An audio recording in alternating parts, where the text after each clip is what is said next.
Bonjour, c'est Anne-Sandrine Di Girolamo au micro des Ondes de l'Imo, le podcast immobilier attentif et curieux. J'ai demandé à Karine Olivier, directrice générale du pôle service aux particuliers chez Nexity, de venir discuter avec moi du métier de syndic. Que pense-t-elle des dernières annonces de Bellman ?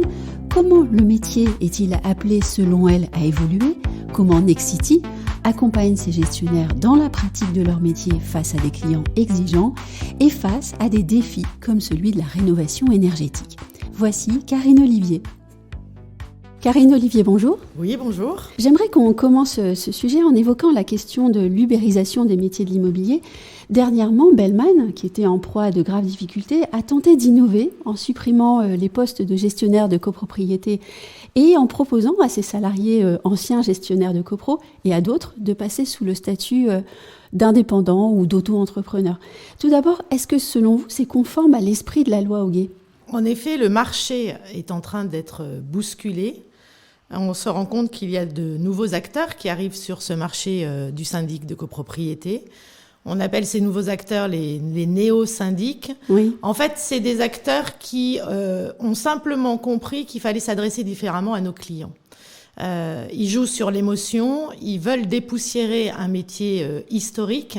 Simplement, comme vous le rappelez, c'est un métier qui est encadré par la loi Hoguet, c'est un métier réglementé, extrêmement complexe, qui nécessite, on va dire, une articulation assez riche pour un salarié entre des notions, on va dire, juridiques, comptables, une connaissance de la pathologie du bâtiment, une connaissance, bien évidemment, des clients et de leurs attentes. Donc, c'est des acteurs qui, en effet, arrivent, nous bousculent. Mais j'allais dire, côté Nexity, on le prend comme une opportunité. C'est-à-dire que s'ils ont trouvé leur place, s'ils essayent d'arriver sur un marché qui est quand même, on va dire, très fort, c'est qu'il y a des attentes de la part de nos clients que nous n'avons pas saisies ou mal saisies. Donc, si on revient sur l'expérience de ces néo-syndics, ce qu'il est intéressant de voir, c'est la manière dont ils s'adressent aux clients. Le leitmotiv, c'est de dire « vous allez enfin aimer votre syndic ». Oui. Le leitmotiv, c'est de dire « nous sommes là pour des clients exigeants ». Oui. Donc, notre approche, ça a été de dire qu'est-ce que nos clients attendent ou quels sont les secteurs sur lesquels on a du mal à se positionner. Donc, en fait, on a renversé la situation et on est allé s'intéresser à leur positionnement. Et leur positionnement, il est très riche, mais il a, à mon avis, une difficulté, c'est que des groupes comme Nexity, c'est des groupes historiques. En moyenne, nos clients restent 17 ans avec nous. Donc, il y a un véritable savoir-faire, il y a une véritable expertise, un véritable socle. Simplement, il faut qu'on change notre mode de communication. Il faut qu'on aille vers la notion d'écoute attentive. Il faut qu'on aille vers la notion de réactivité. Toute cette expérience client revisitée qu'ils mettent en avant, c'est au cœur de notre feuille de route. On est là, en effet, pour repenser la relation humaine. Alors, la dimension humaine, elle est clé, d'accord ? Le gestionnaire restera toujours au cœur du réacteur. En revanche, il faut qu'on fasse des efforts sur les parcours intégrés 100% digital et qu'on utilise le digital de manière intelligente pour qu'il soit une aide, un outil pour nos collaborateurs.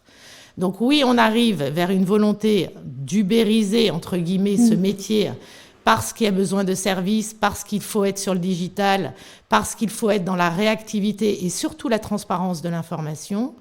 Mais en revanche, on ne peut pas disrupter un métier qui est aussi figé, aussi contraint, de manière aussi dispersée. Et c'est là, je pense, toute la difficulté. Moi, je me suis aussi posé la question de savoir si, finalement, dans un marché où les gestionnaires de copropriété n'ont aucune difficulté à trouver un travail, si cette initiative de Bellman, finalement, était vraiment censée et fondée sur une quelconque réflexion quant à l'évolution du marché et sur le métier.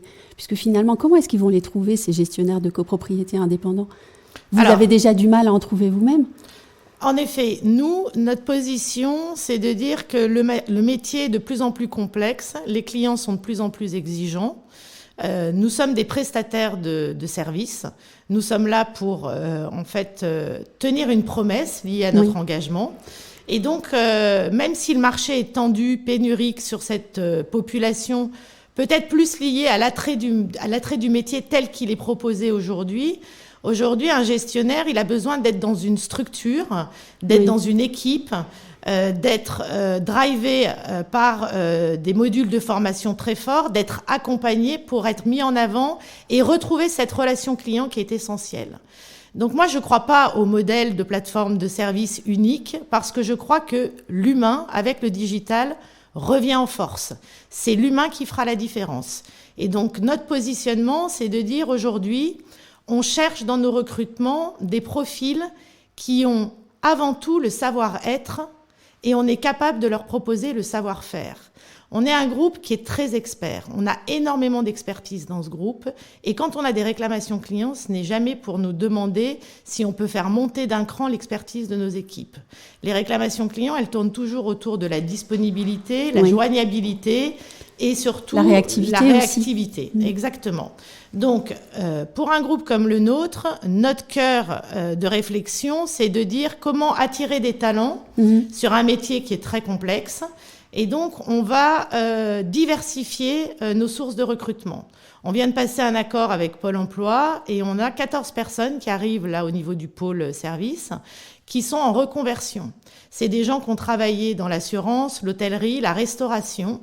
Et en fait, ils ont dans les veines la relation client. Et le particulier. Et le particulier, bien évidemment. Donc, ils ont compris cette relation client. Et donc, c'est des personnes qui, d'abord, sont très fidèles et ont un engagement très, très fort parce que c'est des gens à qui on tend la main dans un contexte très complexe. Et c'est des personnes qui sont suffisamment capées pour être capables de comprendre les fondamentaux de nos métiers. Derrière, dès qu'il y a des besoins d'expertise, dès qu'il y a des besoins d'informations beaucoup plus fines, beaucoup plus détaillées, on a des équipes, et ça c'est lié à la force de notre taille, qui sont là pour répondre et pour aider. Vous parlez d'attirer tes talents, mais il faut parfois aussi savoir les garder. Je ne dis pas que vous perdez vos talents, je dis simplement que le métier de gestionnaire de copropriété est très difficile, on le sait. Et il y a maintenant une tension entre des gestionnaires de copropriété qui parfois veulent retrouver une vie personnelle et donc ne plus tenir d'AG en soirée, par exemple, et des copropriétaires toujours plus exigeants. Comment est-ce que vous allez gérer ça ? Alors, on a la chance d'être en très bonne santé financière et d'avoir le choix de choisir nos clients. Oui. Aujourd'hui, le discours, il est extrêmement clair. La première chose, c'est qu'on comprend ce besoin d'équilibre entre la vie privée et la vie professionnelle.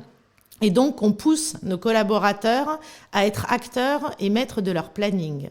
Quand ils vont voir des conseils syndicaux, quand ils ont 1 an pour planifier une assemblée générale, ils ont la possibilité, et on les pousse à le faire, à expliquer que ils ont besoin, eux aussi, d'avoir une partie, on va dire, libre de leur vie privée et que faire des assemblées générales dans un portefeuille qui est entre 45 et 50 immeubles, donc avec 45 et 50 soirées, c'est juste plus acceptable aujourd'hui. Oui. Donc, on les aide à avancer les assemblées générales et à les faire démarrer, par exemple, à 17h. La deuxième chose que l'on fait également, c'est qu'on invite à multiplier les réunions avec les conseils syndicaux en amont pour aborder tous les points clés et pour que, en fait, l'Assemblée générale devienne plus une chambre d'enregistrement de vote, ce qui réduira considérablement la durée, et qu'en fait, les sujets très importants qui nécessitent de la réflexion, des échanges, soient correctement appréhendés en amont. Et ça marche. La dernière chose, c'est que le client, et oui, il est exigeant, oui, il aime imposer, on va dire, ses contraintes, mais en revanche, ce qu'il n'aime pas, c'est le turnover. Donc lui aussi, il a un intérêt à garder son interlocuteur avec lui pour plusieurs années. Et quand le discours, il est transparent et il est authentique, et qu'il y a une compréhension de cette volonté d'équilibre entre la vie privée et la vie professionnelle, eh ben le client, il comprend, et il comprend qu'il peut lui aussi faire un petit effort, et on arrive à avancer les assemblées générales dans la journée. Et donc, on en revient à ce que vous disiez, c'est la relation avec le client qui est véritablement travaillée, mais tout au long de l'année et de façon très fine. Oui, en fait, je pense qu'il faut contrer cette difficulté de la copropriété avec ce rendez-vous unique, annuel, qui prend des proportions énormes, alors que la relation, elle doit être au fil de l'eau tout au long de l'année, et que c'est une relation qui se construit, qui se co-construit, et il faut qu'il y ait un échange. Je pense que Le syndic, aujourd'hui, il a comme enjeu majeur de rétablir la confiance et de remettre l'humain au cœur du réacteur. Si on a compris ça, en fait, on va accompagner des collaborateurs qui sont en quête de sens, qui aiment leur métier parce qu'il y a cette agilité intellectuelle qui est juste passionnante, qui aiment ce métier parce que, en fait, ils accompagnent les clients pour la valorisation de leur patrimoine et de plus en plus, on les positionne sur un rôle de conseil. On parlera peut-être de la rénovation énergétique. Oui. Et donc, en fait, c'est un poste qui prend une dimension différente aujourd'hui. Donc, le socle basique, je vais dire, et c'est pas du tout péjoratif, du métier de syndic, il existe, mais il est acquis de fait. Et maintenant, quand on va chercher des compétences, quand on va chercher des talents, on va les chercher sur cette relation client, sur cette volonté d'accompagnement. Et donc, c'est une mise en avant très forte. Et puis, c'est très agréable pour un collaborateur d'arriver à créer de la valeur pour son client. Vous parliez tout à l'heure de la durée des AG.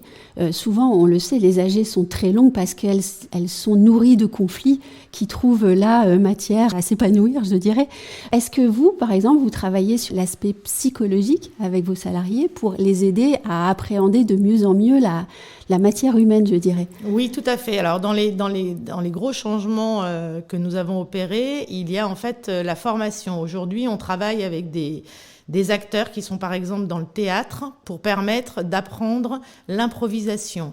On parle aussi aujourd'hui des soft skills, c'est-à-dire le savoir-être, sur lequel j'insiste énormément. Et donc, la gestion d'un client difficile, la gestion d'une situation un peu improbable font partie des parcours de formation de nos collaborateurs. Et c'est ce qui fait aussi d'ailleurs le côté très très intéressant du métier de gestionnaire de copropriété quand on a compris ça.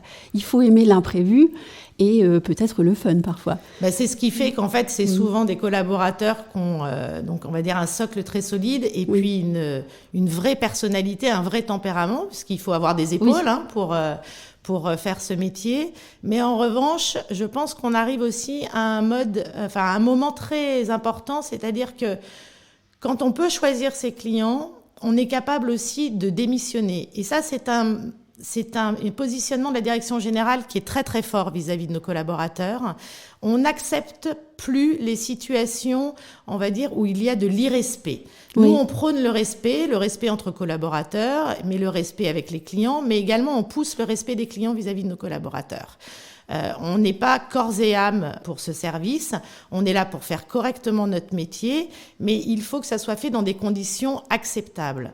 Et le fait de se positionner de manière assez tranchée et de dire voilà, écoutez, peut-être que c'est des honoraires, mais en face, c'est une situation qui devient ingérable. Et si pour un ou deux clients, vous avez la boule au ventre pour aller travailler, nous, c'est pas notre intérêt parce qu'on veut que vous soyez heureux. On dit toujours un collaborateur qui est heureux, il est capable de travailler la relation client et de rendre notre client heureux. Donc, on a énormément avancé sur ces positions-là. Et donc, dévoué et pas inféodé. Exactement. Il faut être dévoué, il faut accepter ce caractère assez rapide des demandes et assez pressantes. Mais souvent, je dis aux collaborateurs, est-ce que vous pouvez vous mettre à la place du client et vous imaginer dans la même situation ? Et notre client, il n'est pas plus pénible que le client d'une société comme SFR, Free, la Fnac Darty, peu m'importe. Le client particulier reste le client particulier. Il a juste une exigence qui est, s'il vous plaît, tenez vos promesses, tenez vos engagements et surtout faites que j'ai l'impression d'être un client unique dans notre relation. De plus en plus de nouvelles missions incombent au syndic au fil des années. Maintenant, on en est à la rénovation énergétique. Comment répondre selon vous à l'élargissement considérable en qualité et en quantité des missions qui incombent au syndic de copropriété ? Alors, si on aborde ce sujet que j'adore, qui est la rénovation énergétique, alors d'abord, c'est un sujet extrêmement important parce que quand on est syndic, on est tiers de confiance vis-à-vis du gouvernement. Donc, nous, on est là pour faire appliquer les lois et en tout cas impulser la dynamique. Le sujet de la rénovation énergétique pour les copropriétés, il a été pris en main il y a 5 ans maintenant au sein du groupe Nexity, avec une organisation quasi militaire, mais nécessaire, pour aider et accompagner les gestionnaires. Le gestionnaire n'est absolument pas tout seul dans cette approche parce que c'est extrêmement complexe. Donc, pour pouvoir aider le gestionnaire à commencer à prendre des missions qui sont un peu différentes, des missions, on va dire, élargies, nous avons mis en place déjà des visas rénovation pour que tous tous nos gestionnaires soient au fait des enjeux de la rénovation énergétique. Donc ça, c'est la première approche. La deuxième approche, c'est qu'on les a accompagnés pour screener tout leur portefeuille et voir quels étaient les immeubles qui seraient éligibles ou pas à la rénovation énergétique. Donc ça, c'est le travail en amont. Et puis ensuite, on a signé un partenariat exclusif avec Urbanis qui accompagne le gestionnaire main dans la main de la première rencontre avec le conseil syndical pour expliquer les enjeux de la rénovation énergétique, l'intérêt de ne plus être une passoire énergétique et en fait expliquer tout le mode opératoire parce que vous savez que c'est un cycle long. Entre le moment où on décide de proposer la rénovation énergétique sur un immeuble et le moment où en fait les travaux sont livrés, c'est très long. Il y a un espace-temps de 3 ans minimum. Donc c'est un cycle long. Quand ça se passe bien. Quand ça se passe bien. Donc voilà. Donc en fait, moi je crois que on n'a aucun problème à élargir, on va dire, la palette des missions des gestionnaires. Peut-être même au contraire, puisque c'est valorisant. Exactement. Mais par contre, il faut être conscient qu'il faut les accompagner et être vraiment main dans la main avec eux pour ne jamais les laisser seuls et jamais les laisser dans une situation qui pourrait être anxiogène alors qu'ils sont en apport de valeur ajoutée et en création de valeur pour le client. Alors on a parlé de rénovation énergétique. Le dernier mot à la mode, et pardon, c'est vraiment pas le bon mot à la mode, mais c'est la sobriété énergétique. Là, pour le coup, on va demander aux gestionnaires de copropriété d'être très très pédagogues envers les copropriétaires, savoir éteindre la lumière, savoir mieux gérer l'énergie. Est-ce que vous avez une politique déjà préparée à ce sujet ? Alors, la première chose, c'est que depuis début août, on travaille pour le gouvernement sur cette sobriété énergétique parce qu'on a une mission et un rôle sociétal très important.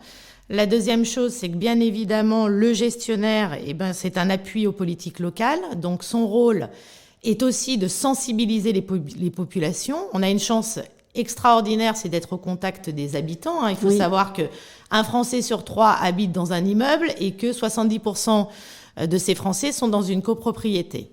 Donc, en fait, on a la capacité très rapide de toucher l'habitant et de le sensibiliser. Donc, on a mis en place des documentations sur les éco-gestes, comprendre ce qu'il est possible de faire et de ne pas faire pour cette sobriété.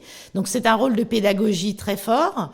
Pas facile à tenir parce qu'en fait, il faut qu'on apporte de l'information, mais on n'a aucun poids hiérarchique, entre guillemets, avec nos clients pour leur imposer quoi que ce soit. Et puis, on n'est pas donneur de leçons non plus. Et absolument pas. Nous, on est là pour proposer des solutions et en tout cas, donner accès à de l'information de manière très simple. Si on en revient à la première question, ubérisation du métier de syndic, si je vous ai bien compris, c'est absolument pas possible. Alors, je ne dis pas que ce n'est pas possible. Je dis que d'abord, le terme ubérisation n'est absolument pas adapté. Quand on prend le marché du syndic aujourd'hui, il y a les acteurs, on va dire, traditionnels, tels que nous. Il y a les néo-syndics, on en a suffisamment parlé, qui ont beaucoup de mal à exister, qui sont très présents, on va dire... en communication. En communication, qui sont plutôt sur un maillage géographique très faible, parce que ça reste encore très parisien. Et puis, il y a, on va dire, les syndics dits collaboratifs, qui en fait proposent simplement des plateformes de prestation de services. Et ça, c'est pas réellement du syndic, d'ailleurs. Ce n'est pas du syndic, c'est de la prestation de service. Et donc, en fait, ça s'adresse aujourd'hui à des petits immeubles avec pas beaucoup de lots ou à des syndics bénévoles qui ont besoin d'aide. Donc, c'est pas vers l'ubérisation que nous allons, mais j'allais dire, c'est vers cette volonté de faire évoluer ce métier. Je pense qu'il y a un travers énorme, c'est qu'on a toujours l'impression que les Français ne sont pas bien dans leur immeuble, qu'ils ont un problème de relation avec leur syndic. Voilà, c'est une petite musique qui est permanente. Et qui est aidée par les médias aussi. Et qui est très, très aidée par les médias. Aujourd'hui, on sort une étude qu'on a fait avec le groupe Pluriance. Donc, Pluriance, c'est les principaux acteurs dans l'administration de biens. Et en fait, le résultat de cette étude, il est extrêmement intéressant parce qu'il dit que 86% des Français se sentent bien dans leur immeuble. Ça, c'est déjà un premier point. Et en fait, pourquoi ils se sentent bien ? Parce qu'ils se sentent en sécurité, du calme, de la tranquillité. Ils ont de bonnes relations avec leur voisinage, qui est essentiel. Et puis, ils ont un appartement qui semble correspondre à leurs attentes. Alors, vous allez me dire, oui, mais ça veut dire qu'il y a 14% des gens qui ne sont pas bien dans leur immeuble. Oui. Et principalement, les 2 points, c'est l'isolation phonique avant l'isolation thermique, d'accord ? La relation avec les voisinages et ensuite l'isolation thermique. Donc, quand on regarde cette analyse, en fait, on se dit que c'est pas le métier qui est remis Ah en oui, cause. Ça ne concerne presque pas le syndic, ces questions-là. Exactement. Ça concerne plutôt le bien-être, en fait, dans son habitat. Donc, la question beaucoup plus large du logement. Et donc, derrière, qu'est-ce que recherche un Français aujourd'hui qui habite dans un immeuble ? C'est un immeuble qui est mieux isolé. Donc, ça va avec, on va dire, la volonté générale d'améliorer l'isolation thermique et phonique de nos immeubles. C'est surtout une meilleure relation avec le voisinage. Donc, nous, on a un rôle d'orchestre et d'animation, mais on n'a pas un rôle de police, bien évidemment. Et puis, ils sont en attente d'équipements annexes. Et là, on va revenir peut-être sur un point dont on n'a pas encore discuté, qui est, on va dire, l'amélioration de leur vie dans le quartier. Et donc, pour moi, ma vision du syndic de demain, c'est certes un acteur d'un immeuble aujourd'hui, mais c'est surtout, demain, l'acteur du quartier. Ça veut dire quoi ? Ça veut dire que dans un groupe comme le nôtre, où on gère plus de 20 000 immeubles, on a plus de 700 000 clients en copropriété, on a la capacité, dans certains quartiers, d'animer ce quartier et de faire des propositions de services un peu innovantes pour être dans le co, comme on dit. Donc le co, c'est quoi ? C'est le partage d'espaces communs, le partage de parkings qui sont pas occupés à droite, mais qui nécessitent peut-être des besoins plutôt sur un immeuble du bout de la rue. C'est partager des salles communes pour faire pour des associations, pour des activités. Voilà, c'est d'avancer sur cette notion de vie de quartier et cette notion de communauté client. Voilà, c'est notre gros travail aujourd'hui. Donc, c'est extrêmement intéressant parce que c'est-à-dire qu'on évolue, on a une data de dingue, d'accord ? On est capable d'analyser, on a des capteurs pour analyser les évolutions des habitants, des clients. Donc, on commence à avoir un rôle très important vis-à-vis des politiques publiques. Parce que pour eux, on est un maillon extrêmement intéressant pour aller capter de l'information et donner de l'information. On a plein de sujets, on a les sujets des îlots de chaleur avec les canicules à répétition, est-ce qu'il faut qu'on végétalise les façades de nos immeubles ? On a des sujets sur la qualité de l'air, est-ce qu'on peut mettre des capteurs sur les toits de nos immeubles pour donner de l'information et créer des systèmes d'alerte ? Bref, les sujets sont très importants et puis très nombreux, et donc c'est ce qui donne un petit peu ce supplément d'âme à cette activité qui était très experte et qui commence à s'ouvrir sur le monde extérieur. Et si je donne le mot de la fin, un syndic citoyen et dans sa cité. Un syndic citoyen dans sa cité, un syndic humain et un syndic à l'écoute des attentes de ses clients. Merci beaucoup, Karine Olivier. Merci.